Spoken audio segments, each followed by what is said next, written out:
I'm Dmytryszyn, Chief Investment Officer of Composition Wealth. This weekend, the United States and Israel initiated joint attacks on Iran. Those attacks sought to accomplish three things. First, halting further development of nuclear weapons. Second, stopping the development of long-range ballistic missiles. And third, spurring regime change in the country. That last item seemed to have occurred this weekend, with it reported that the supreme leader of Iran was killed in one of those attacks. The hope is this will spur the new leadership of Iran back to the negotiating table on these key items. As we look at this event, both from an economic and market impact, it seems at this time that the impacts is likely to be most felt on the price of energy and crude oil. When we look at Iran, it produces roughly 3.5 million barrels a day of oil, or approximately 3.5% of global energy supply. Second, roughly 20% of global oil tanker traffic goes through the Strait of Hormuz, which has now been reported that the Iranians have closed off for tanker traffic. That's going to force those tankers to reroute elsewhere, and that's going to further delay the shipments and deliveries of oil. So we think that's going to likely lead towards higher oil prices.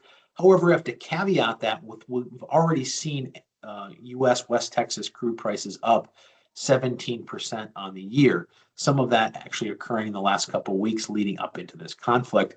We think some of this is already being priced in, as well as across the broader market. We actually think investors have been de-risking in their exposure over the last couple of weeks.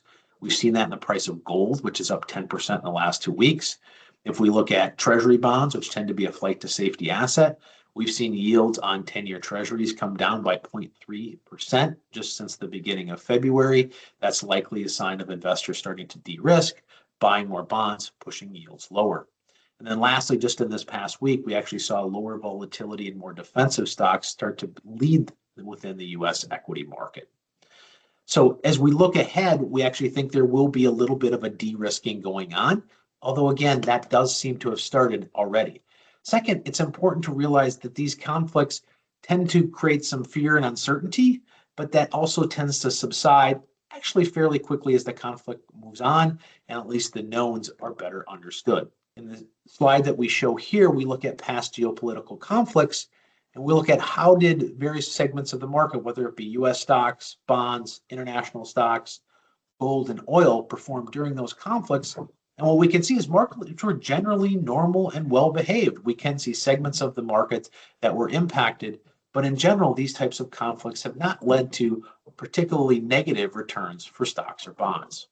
As we look forward, we have to be cognizant of what's going on in the markets. We have to be patient and understand the situations, but also be ready to be opportunistic if opportunities present themselves. I hope this has helped better explain the economic conditions and how we're thinking about the ramifications of the Iranian conflict. Please reach out to your advisors at Composition Wealth for more information. Thank you.